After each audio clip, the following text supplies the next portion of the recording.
এখন একটা কথা আছে যে আপনি এত পরিচিত পালেন কি করে?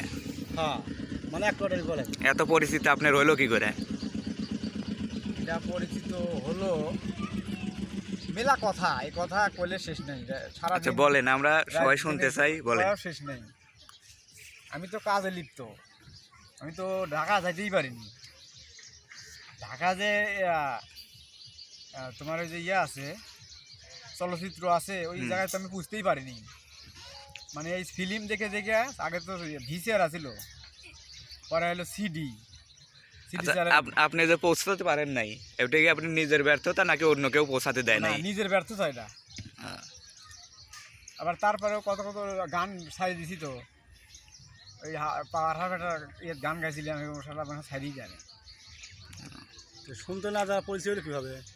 সুলতান রাজা পরিচয় হচ্ছে আমার নানার বাড়ি হলো নিউপুর, ওইখানে জন্মগ্রহণ হয়েছে আমার। ওইটা তো সুলতানি নাম দিয়েছে। এই জায়গায় এসে বাবলু নাম দিয়েছে।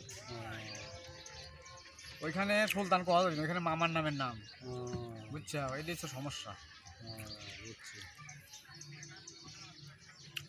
আর আপনার আরেকটা কথা জানতে চাই যে শাকিব খানের সাথে শত্রুতা হলো কি করে আপনার? সাকিবের হাতে শত্রুতা হবে কি আমার? কেন আপনি মানিলেন না? কে মানিলেন যে সালমান শাহর সাথে আমার পড়ে না? সালমান শাহ সবার উপরে, ই হলো সবার ঊর্ধ্বে, বোঝা গেছে? যতদিন নায়ক আছে তার মধ্যে আমি হলো উপরে, সেরা সেরা।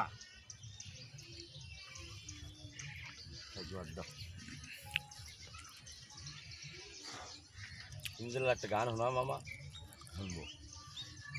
এটা ভালো দেখে, যেটা ভালো মুখস্থ আছে, যেটা গোটা পারো তুমি। তুমি আমার হৃদয়ে যদি, তুমি আমার হৃদয়ে যদি থাকো, একদিন জানি কাছে আসবে, এই থেকে কে ভালোবাসবে জানি, আমাকে শুধু ভালোবাসবে। দুটি গানে দুটি মনে ধ্রুব তারা হয়, এলো মেলো আশাগুলো পানে দুলা দেয়, ও স্বপ্ন যে সত্যি হয়, হয়ে গেল মন বিনিময়, এই থেকে কে ভালোবাসবে জানি, আমাকে শুধু ভালোবাসবে। এগুলো গান মনে করো আমার সিনেমা দেখা।